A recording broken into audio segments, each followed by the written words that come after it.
liburu hau argitaratu zuen persona eta bueno, batzutan nik uste dut badugula joera bereziki saiakera irakurtzea maite dugunok horrela bizitzan importanteak diren zenbait gauza ez dakit, publikoki ez kontatzekoak eta nik hasi liburu honekin kontrako egitea erabaki dut. Dakizuenez, bueno, Danelek gauza publiko asko egiten ditu eta itzulpena da horietako bat.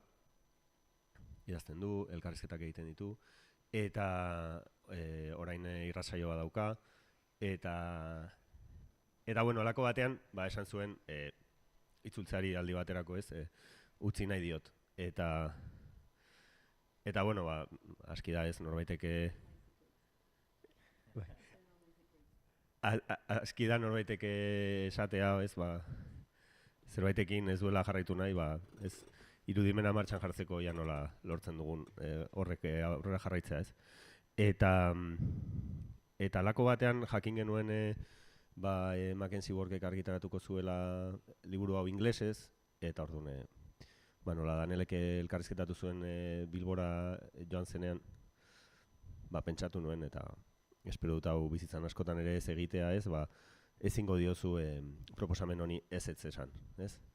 Eta bueno, uste dute zorionez ez, lortzen denean itzulpengintza izatea itzultzailearentzat bueno, batzutan lana da, beste batzutan lana eta beste zerbait da, eta beste zerbait hori dagoenean segurazki liburuak beste potentzia batekin iristen dira, ez?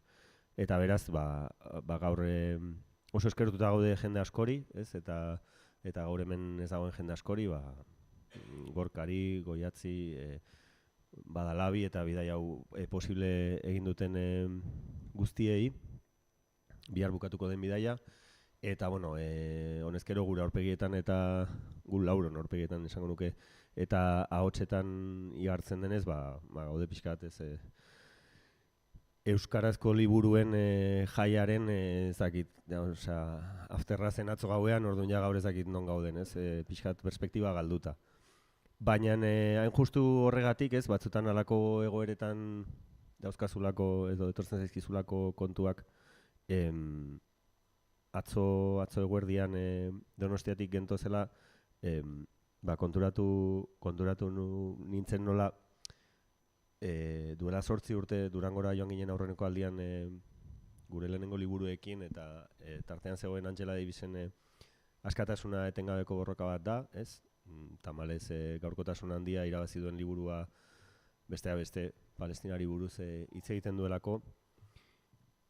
Bueno, egun hartan etorri zen gure gana Amaia Lasa eta esan zigun Rosa Luxemburgen gutun batzuk dauzkat itzulia duela marka batzuk eta agian zuekin argita daitezke ez.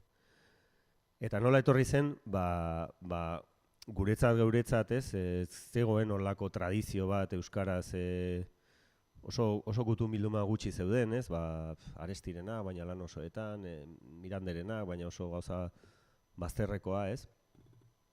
Eta bada, badu lotura Mackenzierekin baita ere sarritan pentsatu izan du ustez bigarren mailakoa diren genero literario hoiengan, ez. Bueno, eta liburu hori aurrera atera zen, gero aurrera atera zen bezala Amaiak berak itzuli zuen Luis Michelek Victor Hugori bidali zizkion gutunak. Eta gero jaso genuen gutun bat unibertsitateko irakasle batena, kartzelan preso zegoen bere ikasle batek ekaitzek Gramsciren gutunak itzuliak zituela, itzultzen ari zela eta Gramsciren gutunak argitaratu genituen. Eta nik uste dut gaurkoa badela liburu bat askapenaren historia den porroten segida horretan, segurazki porrotoietako asko jasotzeko gai dena, ez? Eta lotura duena, paradoxikoki, liburu hau argitaratu eta hilabete gutxira argitaratu dugun beste liburu batekin, ez? Dela Aniek Norena idazketa labana bat, zeina den baita ere korrespondentzia liburu bat, e-mail truke bat den neurrian, ez? Eta bueno,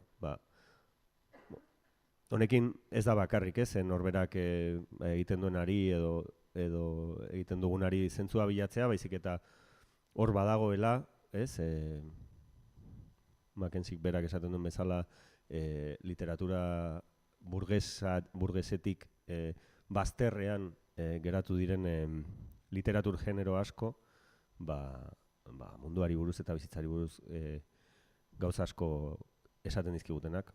Bueno, eskerrik asko gaur hemen egoteagatik eta Danele, zurea da.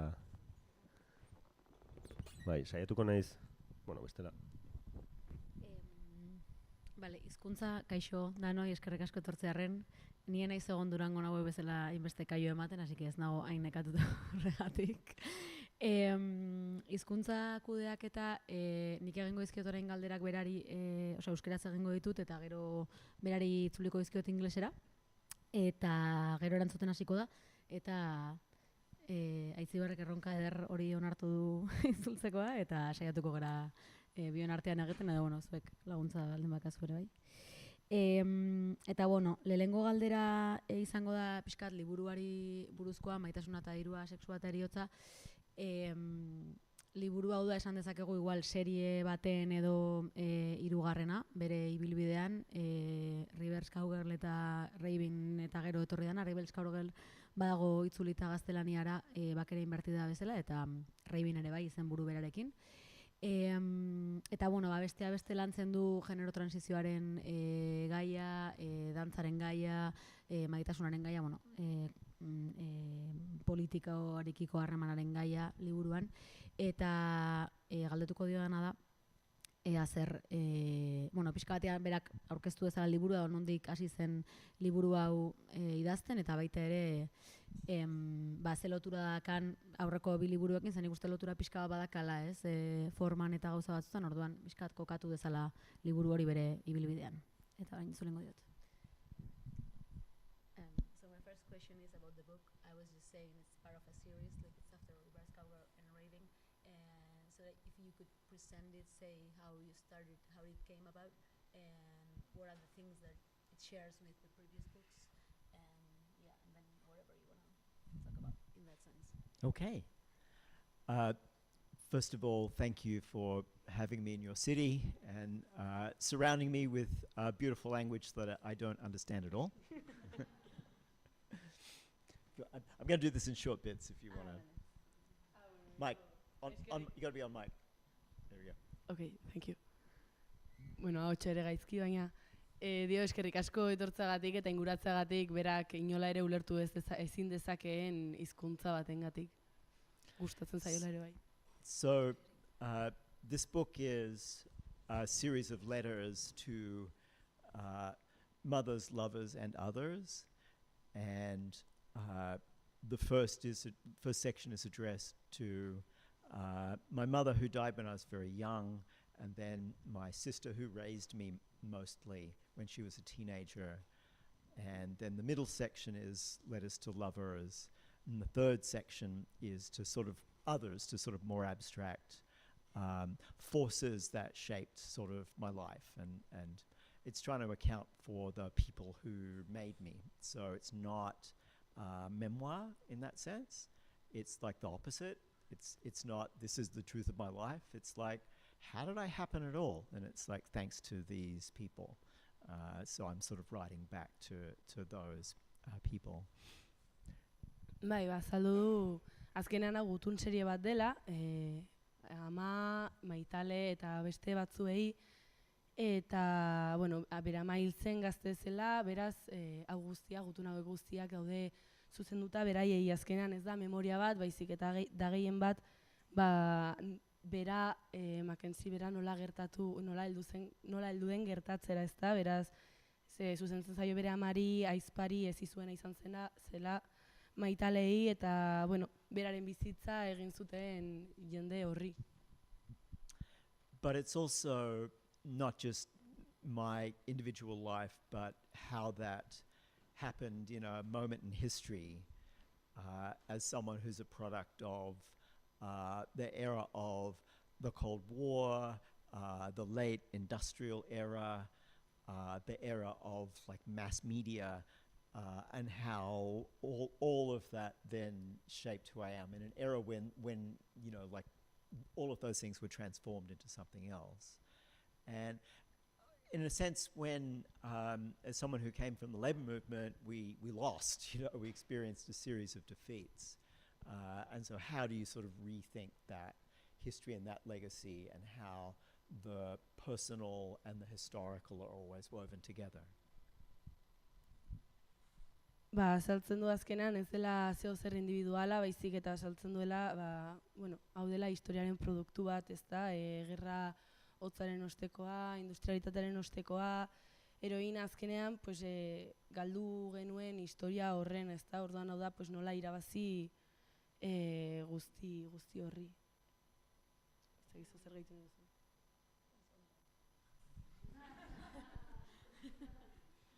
Mystery. Bueno, berak oraintxe esan duen bezala gutunez osatuta dago, eta nahi nion galdetu Donostian ere baitzan genuen honi buruz, pixkat genero epistolarrak edo zer ematen dion, eta baita ere ze badaude beste transidazle batzu gutunaren forma erabiltzen dutenak, Cecilia Gentili eta Akueke Emezi, bestea beste, eta horren arira baita ere komentatzen zuen pixkat transidazketaren komunitatexo bat badukatela New Yorken, eta horre buruz ere galdetuko diot. So I don't know if you got something, but so I'm asking about what does the letter form give to you, and then also as you talked in Donosti about this trans writing community that you formed. So yeah, if you could talk about it. Yeah, it's writing in the second person became a minor form in most European literature. The English novel started as in the letter form, Richardson's Clarissa and things like that, and then it moved away from it. But there's like a minor strand of literature that's interested in using the address to a real or imagined person as a way then to address the reader of the book. So the reader of the book is addressed indirectly through the reader of a letter. And I thought that had potential as a trans person, because you could sort of model how you want the reader of the book to read you through how the reader of the letter reads you. Because I have some agency over how I sort of fabricate the addressee, like the person who's reading the letter within it.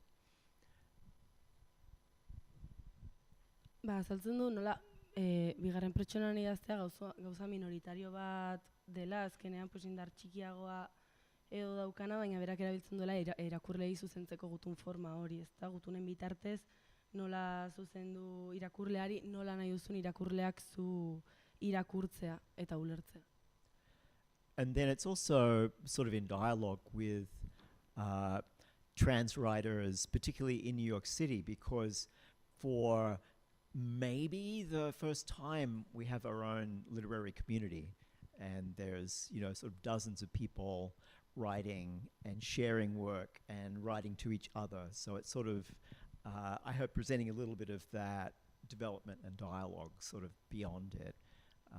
So there's other sort of people addressed in the book as well. And actually, as some of these books have traveled, I'm sort of realizing there's sort of complicated ways you have dialogues about transness cross-culturally as well and between languages. So that's sort of like an additional layer that started to happen as the book circulates.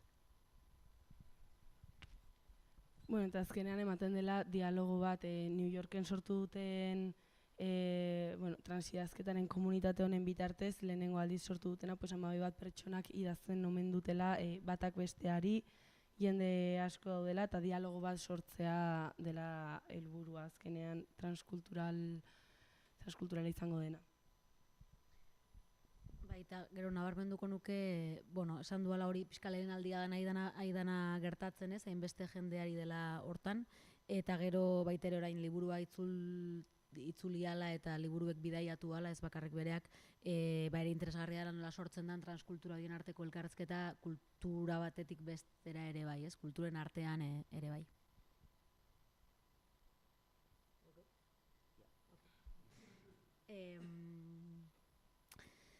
Urrengo galdera, barkatu, eskarzen ez notak hartzen itzulpenerako, eta orain beste nun bai dago hau. Nun dago hau? Ez dago hemen. Barkatu, hemen dago. Bueno, orain pasarte bat irakurriko dut. I'm going to read the marriage passage. Berak esan duen bezala, liburuak ditu 3 zati, amak, maitaleak eta besteak, eta maitaleen zatian dago gutun bat bere guraso kideari, eta alegia berarekin ezkonduta, 20 urtez ezkonduta egon den pertsonari, eta hor pasarte bat irakurriko dizuet horkoa, eta gero horren arira galdera bat egingo diot. Hala dio. Ezkontza oro identifikazio oker bat da. Hori identifikatzen duzunean gauzak interesgarri bihurtzen dira benetan. Baina kontua ez da bata bestearen egiara iristen zaretela. Gehiago da lehen identifikazio okerra alde batera uztea eta haren ordezkoak bilatzea. Behar bada nire lehen identifikazio okerra izan zen pentsatzea zu emakume bat izan zintezkela munduan nire partez. Ez nuela neronek izan beharko. Eta horren arira, galdetu nahi niona zan, kontakizunaren kontu hau, aipatzen du baita ere ez, nola transizioari edo transesperientziai buruzko liburuetan beti egia baten bilaketa bat egongo balitz bezala eta bilatuko beharko bazenu benetako egia eta hori presentatu. Eta berak zalantzan jartzen du liburuan hori etengabe, liburuaren forman bertan. Eta iruditzen zidan ideia hori berriro agertzen dela ezkontzari dagokionez, ez? Ezkontza edo maitasun harremanetan edo dena dalako harremanetan badago ere bai kontakizun bat harreman horri buruz eta interesgarria egiten dela lotura hori. So I read the passage about the marriage and the misrecognition, and so I was saying that the same as trans people are asked to tell this story about their real, like their truth, and you challenge that in the book. It's also the same with the marriage, maybe that or love. Now you have to find like a final story or a final truth, and how this passage talks about it. It's in here in case you want to check it. I remember. You remember it, okay. Remember some of this book. Yeah, I'm thinking it's a book about two things: multiple transitions from industrial to post-industrial world, my migration from Australia to New York, gender transition, and the transition out of a 20-year marriage. So like those are, and their transitions at different scales are kind of all there. But then, you know, when there's a transition, there's a story. And I think it's one of the things I'm trying to do with the book is to encourage us to have agency about stories rather than thinking that they're just a thing that you accept, that you can kind of like negotiate a different narrative of what happened that's still based in the facts of the situation, but reads it in a direction towards hope or towards possibility.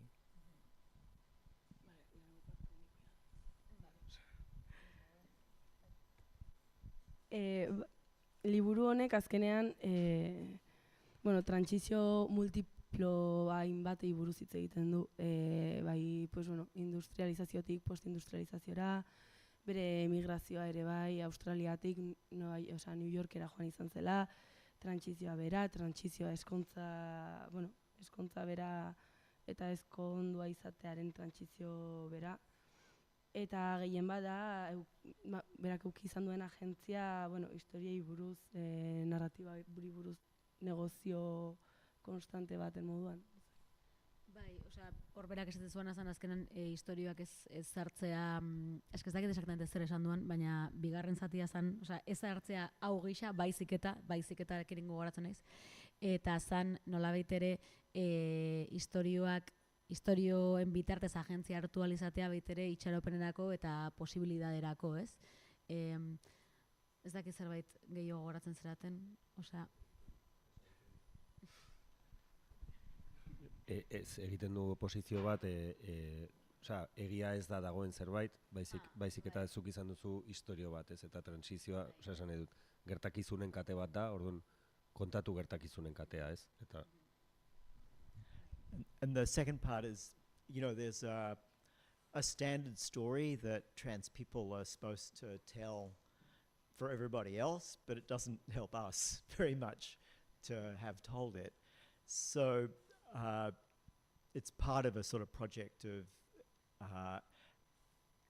agency for trans people to tell other stories about our lives and about things other than being trans. Like we know other stuff about the world too, and we have a perspective on that. So how from the particular of that kind of life is the totality, like the abstract and the general and the universal, a thing that you can touch and reach towards that might be for other readers as well. And I think that's a little bit with the marriage ending story in the book too. There's ways that story gets told, but maybe there's just a way we transition to being co-parents that doesn't have to be a drama. It can be something else. It's complicated and emotionally difficult, but it doesn't have to be like a tragic story.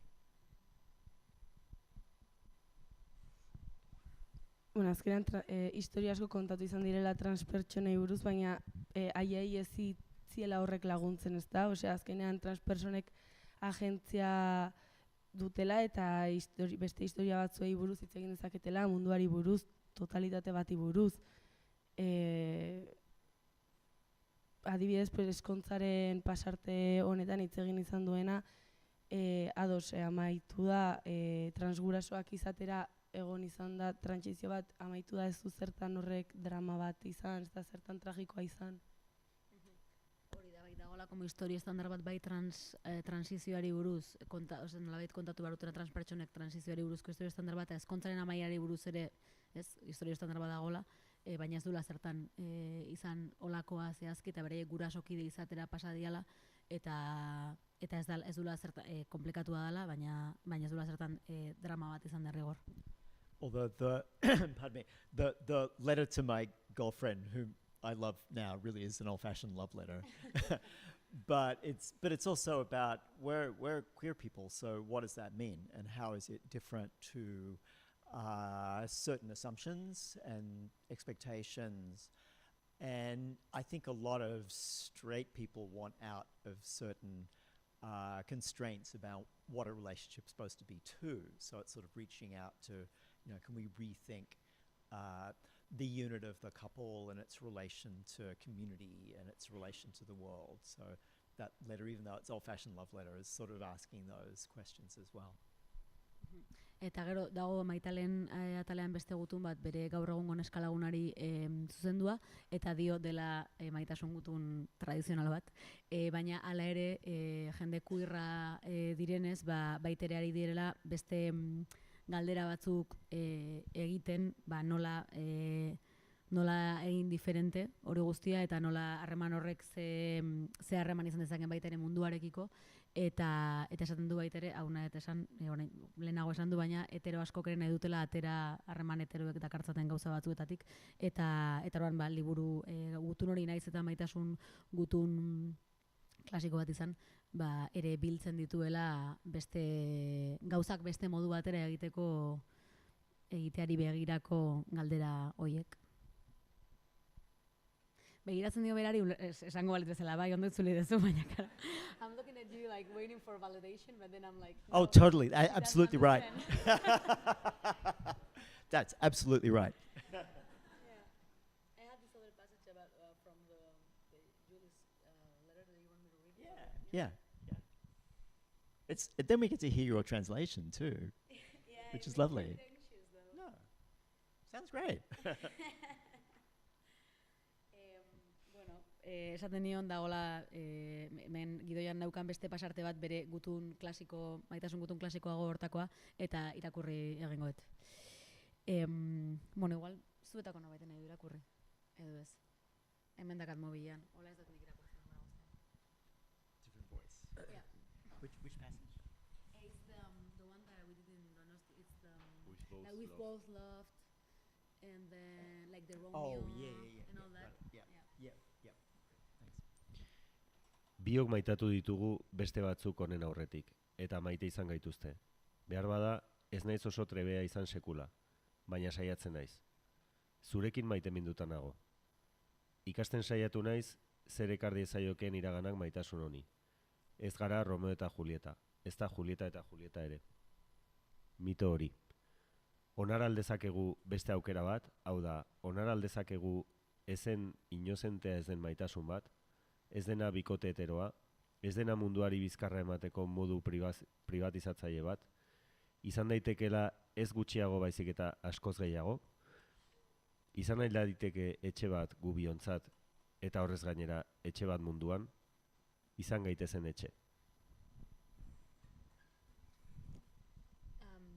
You wanna keep on the... Yeah, and I mean, it sounds good to me. It's got the rhythm, like, because the things like the rhythm and sound matter to me in English, and it's nice to hear it in another tongue completely. You know, so thank you for pulling that off. Yeah, you know, what's love later in life? Here it's a personal story about she's called Jenny in the book and me, but that's supposed to resonate with the theme of the book. So what is it like to try to love the world? Probably late in history. And so it's, when we know what modernity was, and we kind of know how it ends now, even though it hasn't quite ended. So maybe how do we rethink, like what's our politics of love even, late in this version of the world, but then late in my life and late in Jenny's life, even though she's a little younger than me. Bueno, azteko esan du, ondo sonatzen duela berarentzako euskeraz ere bai, erritmoa daukala beste hizkuntza batean bada ere. Eta, azkenean maitasun gutun bat dela, ari dira Jeniri buruz hitz egiten, maitasun historio bati buruz, eta berak galetzen du azkenan nola den munduko maitasuna probatzea, ezta? Modernitatean oraindik sartuta birpentsatu behar direla zeintzuk diren maitasunaren politikak. Bai, eta adinean berandu ere. Bueno, como adinean berandu.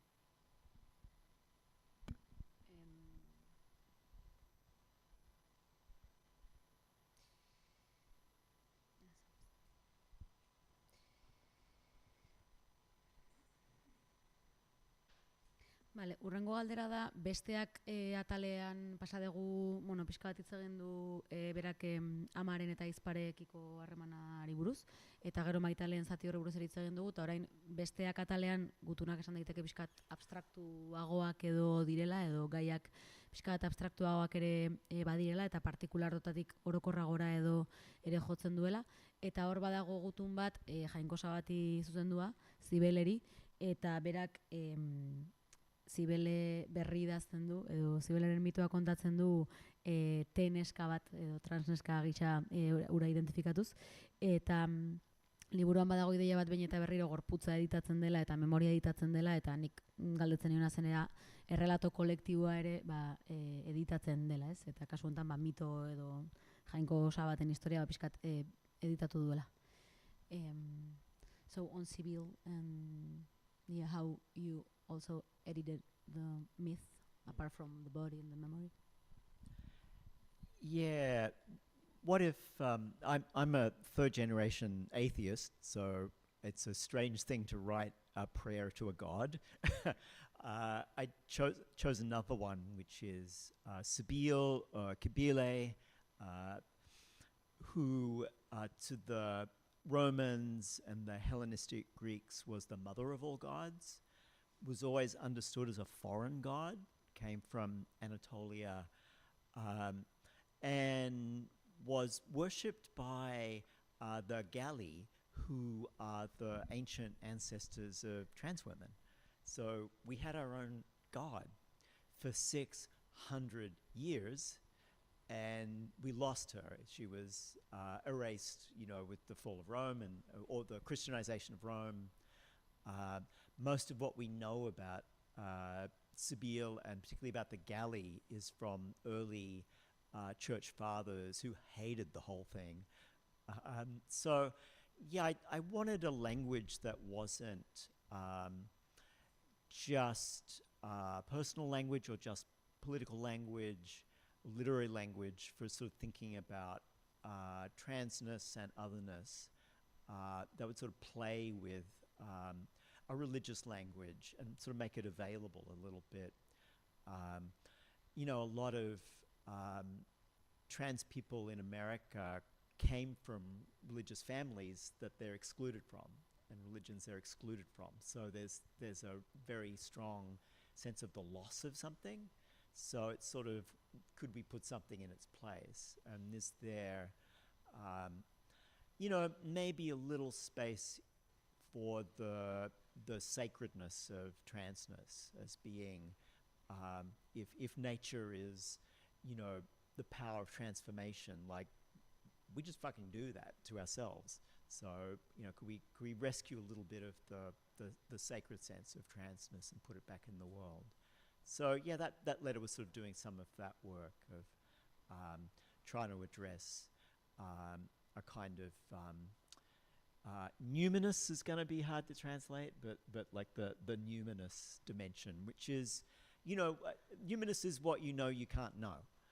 Yeah, and you sort of have to live your life knowing there's things you can't know, but not wanting to put, hard and fast belief in that place.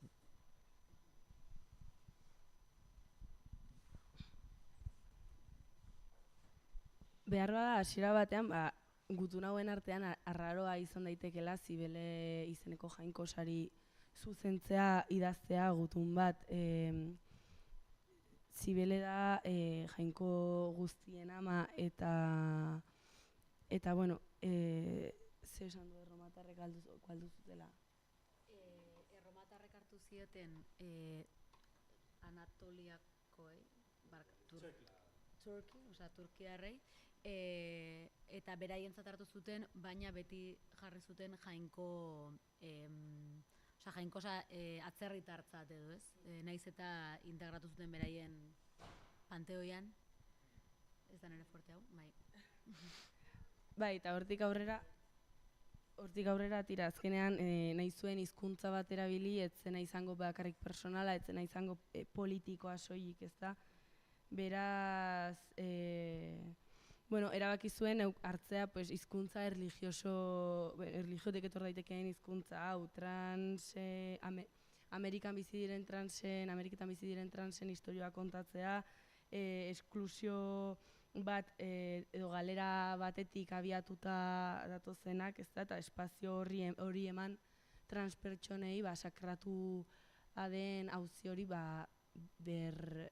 berrekarrita moduan, ez da, osea, sakratuaren izaera erdian, gutunaren edo kontakizunaren erdian jarrita.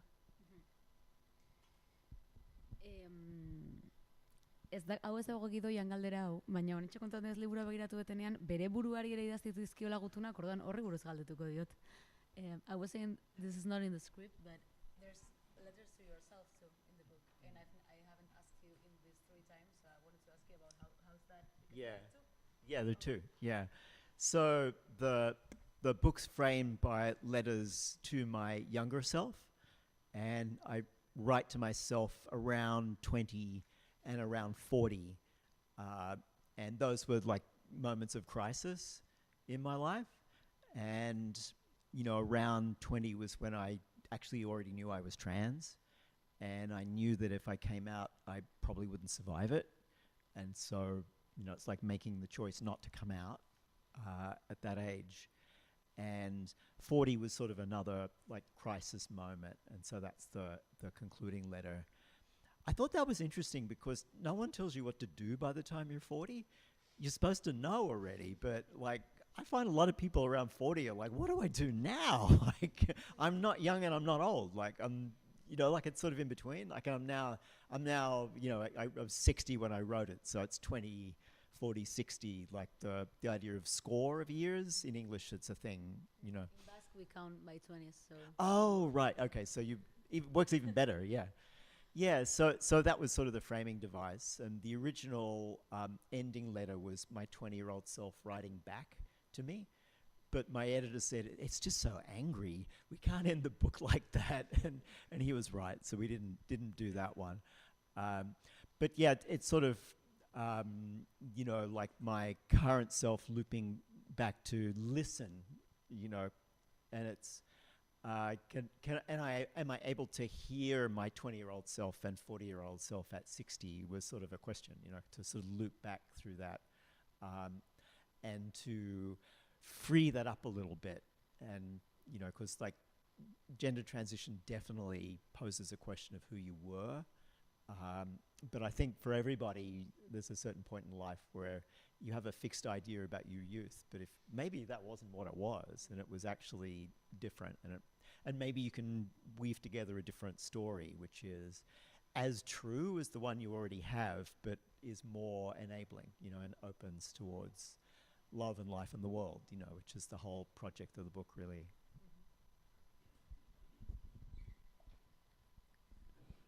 Ba, bere gutunak, berari buruz, berari idazten dizkionak, azkenan idazten dizkiola, beraren ni horri 30-40 urte zituela, bazegoela krisi momentu batean, 20 urte zituela, bazekien transpersona zela, ez zuen publikoki azaldu, momentu horretan publikoki azaltzen baldin bazuen, bazeukan zalantza ea biziraun zezakeen, eta zergatik 40 urte, 30-40 urte zituela krisi momentu hori eduki zuen, ez zion, azkenan 40 urte dituzunean ez dizu inork esaten zer egin behar duzun, ez zara ez gazte, ez heldu, zaude hor momentu batean ez zaren ez batan ez bestean kokatzen.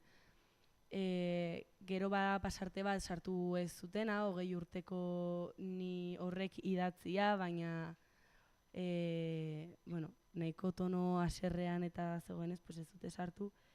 Eta bai, orain galdetzen dio bere buruari, orain 60 urte dituela gai den bere ni hori irakurtzeko, 30-40 urte zituen ni hori irakurtzeko, nor zaren galdera hori egiteko, bere 40 urteko ni horri, eta behar bada konturatzen dela, ez zela berez momentu horretan zena.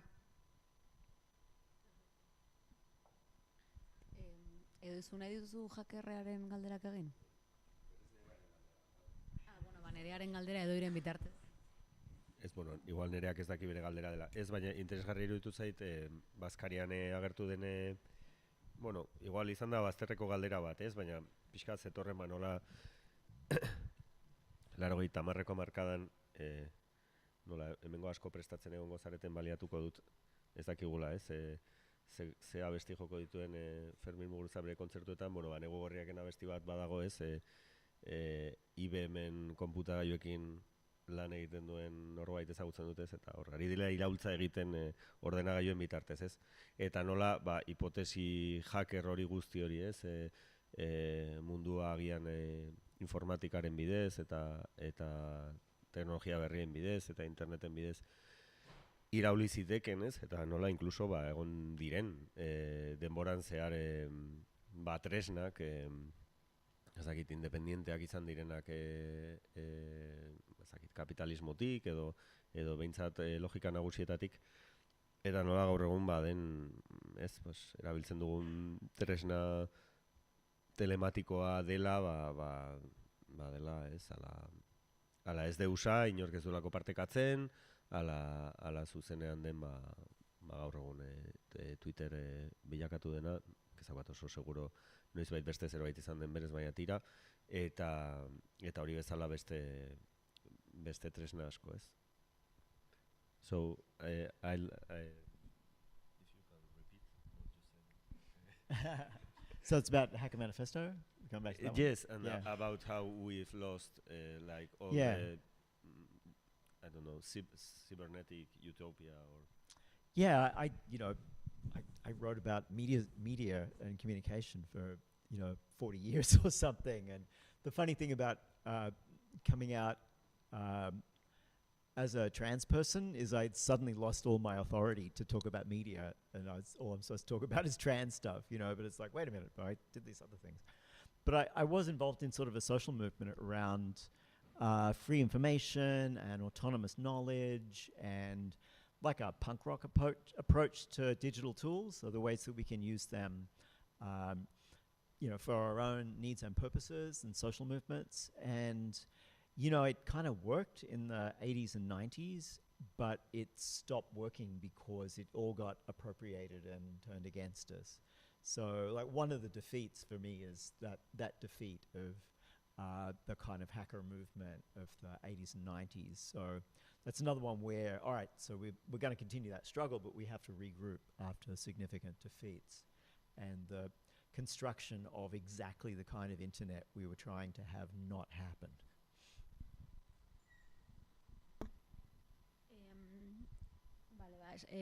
Esan du beraritu dela komunikazioari eta komunikabidei buruz 40 urtez idazten, baina badagoela gauza bitxi bat transizioari buruz dela, trans gisa ateratzen zarenean, autoritatea galdu duela, gai horien inguruan aritzeko, eta orain bakarrekan badirudiela trans auziari buruz idatzi dezakela, baina berez beste gai horiei buruz hitz egin duela luzaro.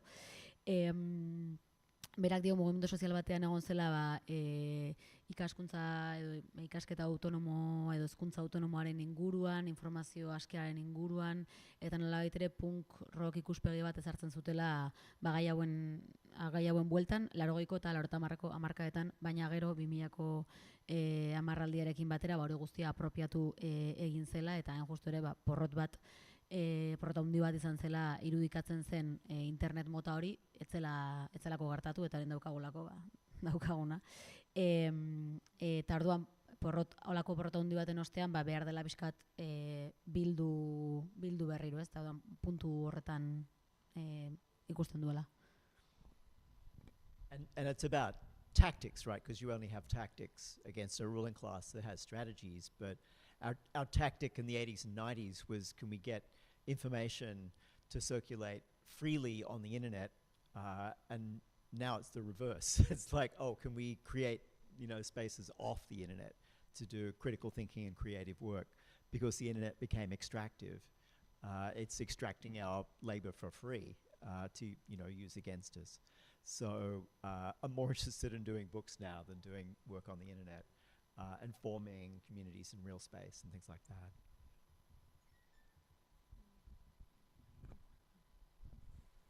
Eta hitz egiten du azkenean taktikei buruz, ezta, 80garren hamarkadan, 90garren hamarkadan, informazioa, informazio askea izango zela zirudien internet, ezta, orain justo kontrakoa da, beraz, lehen hori zena internet non kritikotasuna behar bada landu zitekeen espazio bat, pues orain kontua da bestea offline nola sortu espazioak kritikotasun hori lantzeko, informazio hori jartzeko mugimenduan, horregatik ere idazten duela. Eta baita ere, ez, osea, batetik gaur egun internet bilakatu dela doako lanaren xurgatze tresna batez, eta hasi behar dela pentsatzen zer den mundu errealean sortzen duguna, ez?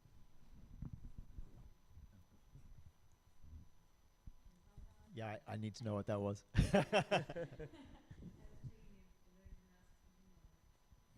Oh, this comment. I can always, but... Venga, vale, bai.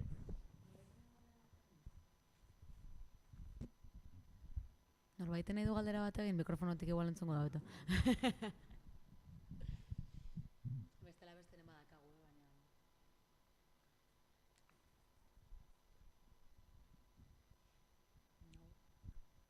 Can I have any of that, you know, like trans stuff or politics or history or media.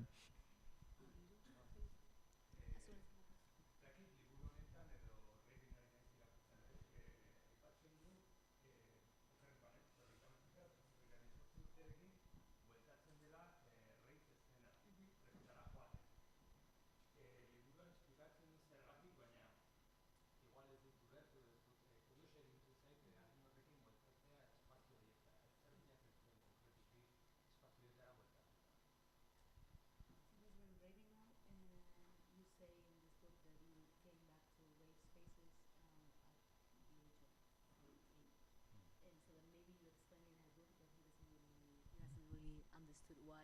And so why did you like come back to this rave universe? Yeah, so that's another book, which is in Spanish. Is it in stock? Have you got that one? Oh yeah, they've got Raving too. It's from Caja Negra. Did it in Spanish. Yeah, I felt so much better about my life and being in my body after I went on hormones and started transition, but I still felt dysphoric and dissociated and out of body, and the only thing that ever worked to help with that was dancing. And I was so lucky that like a lot of trans women, I have a trans mother. So it's someone who, agrees to be to mother me through that process. Was a raver. And she just literally said, "Bitch, you're coming to the rave tonight." Like I told her this story. She says, "You're coming tonight." And it reminded me of how I loved techno, particularly when I was younger, but lost the thread of it. And I was just impressed that it was better. Like the sound systems are better and the DJs are better, frankly. Like it's just better, and everyone's always nostalgic about, oh, you missed it, you missed the good old. No, it's better. I was there in the 90s. Now it's happening. So as an older person, I don't dance all night. I show up at 4 or 5 in the morning. Everyone else is worn down to my level, but it's still very important in my life. It's at least twice a month to take a bunch of drugs and go dancing for many, many hours. And that's connected to Sabile is probably kind of the closest thing in the ancient world to a rave goddess, because the Galli celebrated with dancing and the Romans just didn't get it, so all of these things connect. And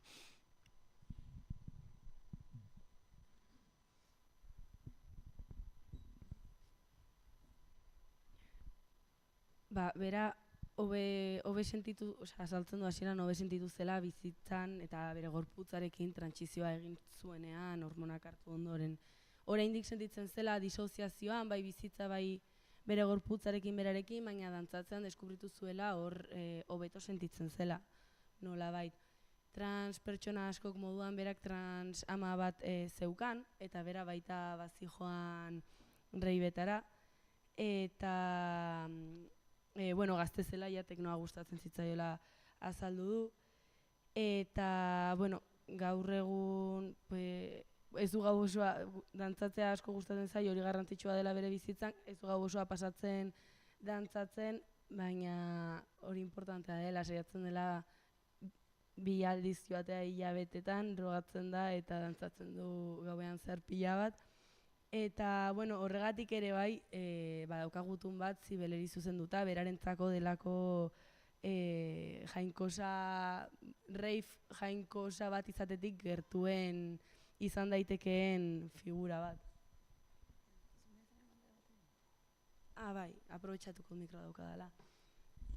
Ez, nik nahi nuena da, Maitasuna eta Dirua liburuan, hitz egiten du momentu batean, eta momentu horretatik aurrera ere, hainbat aldiz agertzen da feminismoari buruz. Eta hemen solasaldi honetan ez da atera, eta behar bada ez dakit hemen, behar bada guztiok ez dugu irakurri liburua, eta nahiko nuke azalpentxo bat, edo zer da zuretzako feminismoa, ez da? I was explaining that in this book you talk about feminism. And maybe not everyone has read the book, and I would like you to give us some clues on that, and how did you come to the concept, what it is? yeah, I don't know what it is yet either. I think it's maybe the next book. Yeah, it just, I got it from a meme too, which was, like the magic wand vibrator crossed with a sickle. And it just said feminism, and I'm like, yeah. Do we know what magic wand is? And you can translate that, right?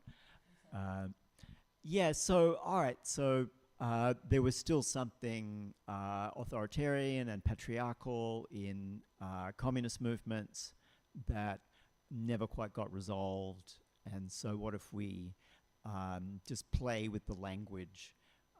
So like Munis is the heart of, commune and community and communism. Munis is what Roman citizens owed to the community for sacred purposes. So what if we take Munis and mess with it so it's not communis, it's femmunis. So what do we take from feminism as a movement and sort of put together with that? But where the modifications have to happen on both sides, to both whatever communism was and whatever feminism is. What if we modify both together and think about practices of what can be together and between us after those two social movements thought through together. So yeah, that's sort of where the play with that word came from. And I'd love it if it was not feminismo, but feminisma. But the thing with Romance languages is you're sort of stuck with the way the world's divided by gender, which which you Basque don't do, and we Anglophones don't do either. Yeah, but we're too close to Spanish. Yeah. Well, there's a whole debate on this O and the A. Bale, kontatzen zuen, oraindik berak ere ez dekila oso ondo feminismoa zer den. Egia esan meme batetik hartu zuen, eta meme horretan agertzen zen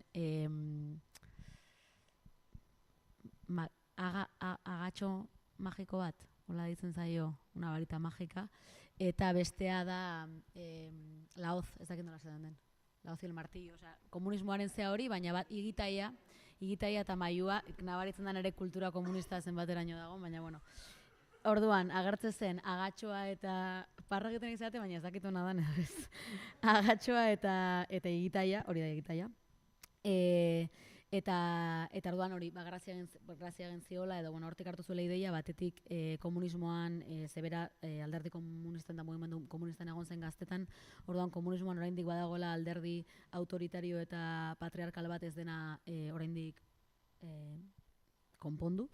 Eta alde horretatik nahi zuen hizkuntzarekin jolastu, eta komunismoaren hasierako sema hori edo komunitatea eta beste hitz batzuen sorrerarekin lotuta dago. Gero, esan du munus zela erromatarrek eman behar zuten sakratu gisa, hori ez dut ondo ulertu egia zen. What was Munus again? Munus is what a Roman citizen owes to the group. Okay. Yeah, for sacred purposes too is what's interesting about it. Vale. Probably, etymology is always a bit of guesswork, but that's probably what it meant. Ados, munus orduan zen erromatar hiritarrak zirenek taldeari zor zioten ez dakit, emaria edo, baina helburu erlegioetarako erabiltzeko, emaitzak edo ofrendak edo imaginatzen izango zirela. Orduan, ez daudela ziur hori exactamente hori den, baina hortik dabilela. Eta orduan, hitzoiek hartu komunismoaren hori, munus hori, eta feminismoarekin elkartuta, nolabait ere komunismoa eta feminismoa biek eman dutena hartu, baina biak aldatu eta biak batera aldatu, eta praktikatu, bi gauza horiek batera eta bi gauza horien artean sortzen diren gauzak. Gutxo gora bera. Worth pointing out, of course, for the Romans, women couldn't be citizens at all. Neither were the Galli. The Galli were excluded from citizenship, and Romans were excluded from becoming Galli because it would mean giving up citizenship. So feminism has to be something outside that whole legacy. But it's the larger question of what's owed to the other. And so it's relevant that the munus had a sacred function. So the other is sort of open in a sense. So that one could get into the conceptual difficulties of this further, and it's not the place. But yeah, that's sort of what's in play. But more generally, how can we play with conceptual language so that we think a little differently. Bueno, importantea dela, erromatar hiritarrak, emakumeak ezin zela erromatar hiritar izan, eta galoak ere ez lehen aipatu dituen Zibeleren jarraitzaileak, eta orduan erromatarrak ere ezin zela galo bihurtu, ze horrek esan nahi zuen hiritar goari edo uko egitea. Baina azken batean, bueno, hau ez dela kontzeptuaren inguruko ñabarduretan sartzeko lekua, baina ere nahi zuela esan nolabait ere kontzeptu horrekin jokoan jarri nahi zuena edo zela, naiz eta esan dituen arrazio hauengatik, hiritargoaren arrazio hauengatik, naiz eta feminismoaren kontzeptua ulertu behar den erromatar ondare horreteatik kanpo, nolabait berak bailotzen duela zer zor diogun besteari, ez? Eta zer zor diogun besteari konkretuki, helburu sakratu hauetarako edo, eta beste hori zabalik uzten duela. Edo, ez dela hiritar eta horietara mugatzen, baizik eta beste hori zer den zabalek utzi nahi zuela baita ere kontzeptuan. Did someone else have their hand up, by the way? Yeah. Just want to make sure we let people have the floor.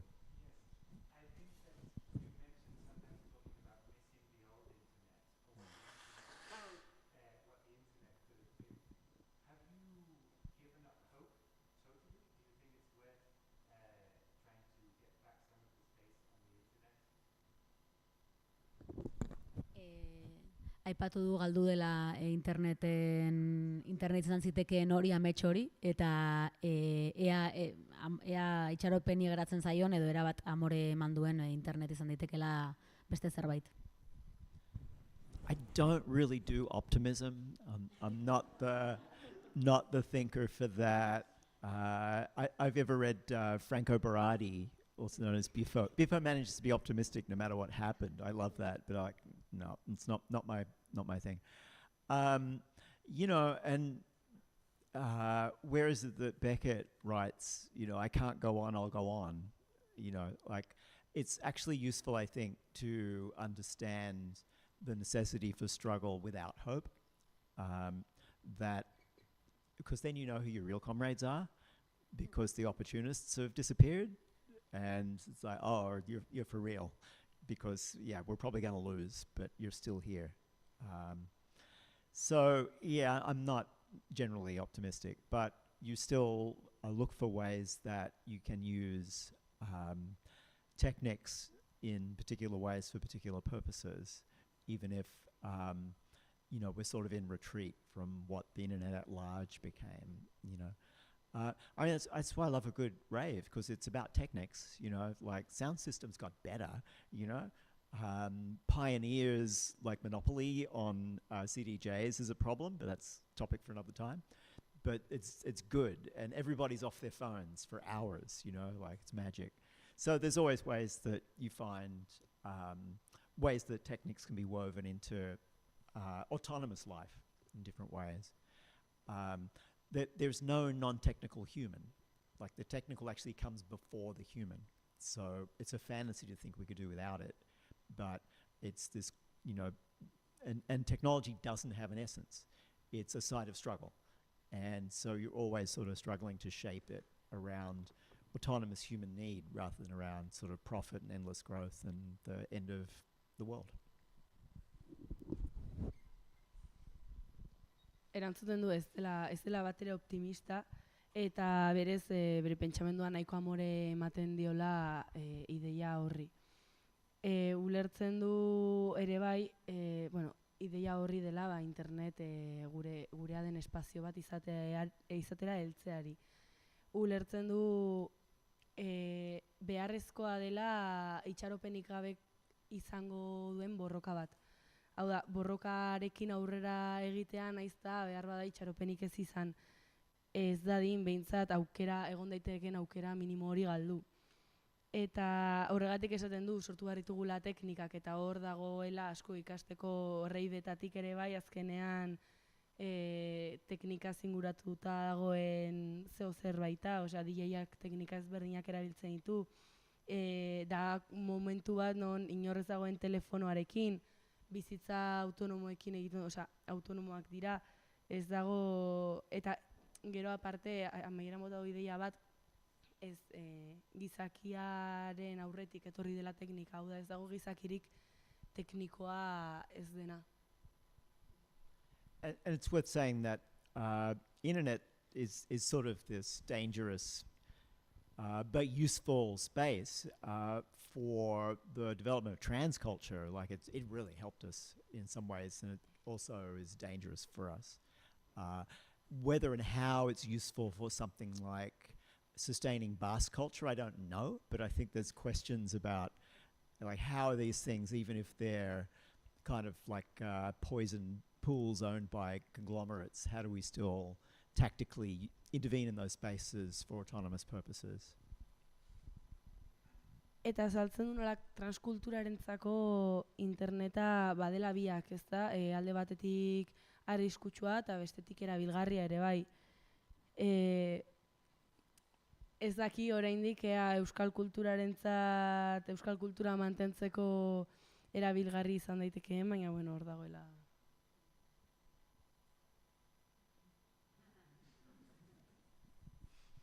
Samira. Hi.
Yeah, I found Maurice Merleau-Ponty really useful because in Merleau-Ponty, it's like you don't know anything about yourself at all. The body is just ambiguity. It's only via one's relation to the other that you get a sense of your own body at all. So it's when it's reflected back to you through the relation to the other that you start to actually have a gender at all, let alone anything else. And for Merleau-Ponty, sexuality is the special kind of way that sort of corporeality starts to happen. So I think if you start from there, like you turn it inside out, rather than thinking the body is private property, that is, sort of identical to itself. It's like it's always othered by its relation to someone. In Merleau-Ponty, it's an individual other, but I think actually there's more others and a larger sense of the otherness that makes us. But then what kind of collective agency do, for example, queer people or trans people have to be making ourselves together as we wish? And that's what's under threat, is not United States at the moment, what's not under threat is my individual right to be trans, so much as our collective right to create transness together is the thing that, because like the enemy knows better than we do, if they take that away, it's so much harder for us to exist at all. Because that was my experience growing up. I had no other trans people around me to reflect it back to me as a possibility. Bueno, esan du berarentzako oso importantea dela Merleau-Ponty filosofo frantziarrak nola planteatzen duen asunto hau, eta berak esaten du azkenan, Merleau-Pontyk, ez dela gauza individual bat, baizik eta besterekiko harremanean eta besteen ispiluan sortzen dela genero hori, ez besteekiko harreman hortan bueltatzen diguten, hortan sortzen dela baitere gure generoa, eta sexualitatean ere bai gorpuztasun ere hor hasten dela eraikitzen. Orduan hor emako litzaioke gorputza jabetza pribatutzat hartzen duan ideia horri buelta, eta ez da zuk egiten duzuna, baizik eta bestekiko harreman hortan, ez? Bestek egiten gaituztela. Esaten du Merleau-Pontyk planteatzen duela, igual bestea modu individual batean, beste bakar batek, baina berak esaten du besteak beste bat baino, besteak naitezkela bat baino gehiago egiten gaituztenak. Eta gero, azkena aipatu duen ideia izan da, azkenean nola eraiki, nola artikulatu agentzia kolektiboa queer eta komunitate queer eta trans gisa, queertasun hori eta transtasun hori zer izatea nahi dugun. Eta hain justu ere, estatu batuetan problema edo kentzen saiatzen ari zaizkiena dela agentzia kolektibo hori. Berak normanako gisa, transnormanako gisa bizitzeko ez daukala inbesteko arazori, baina hain justu ere lapurtzen ari zaizkiena dela agentzia kolektibo hori, eta hori esan du, etxaiak oso ondo daki hori gabe, agentzia kolektibo hori euki gabe, eta kolektibo hori euki gabe asko zailagoa dela. Bera gaztea zenean, beste ez zala trans gisa identifikatu, ez zakalako erreferenterik eta ez zaukalako inguru hori.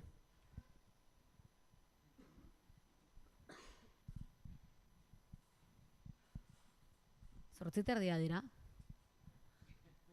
Ez dakit, nahi dezuen, I said it's 8:30. Ez dakit nahi dezuen isteko zerbait esan, ez duzuk itzi behar. Well, there's probably books downstairs and I'll happily sign them if anybody wants to purchase them from Liburu daude eta sinatuko ditu. Eskerrik asko denoi etortzeagatik, Mackenzieri, Aitziberri, Edoiri, eta ontxe behian egongo gara, eta nire buruari ez dizkiot emango. Oso pozionago, egia esan, kriston bizita polita izan da, eta oso zortekoa sentitzen naiz. I feel so lucky that you came and that we had all these I'm so lucky that I got to come to Basque Country and to be in Pamplona. Now you know so some more about it. Eskerrik asko denoi.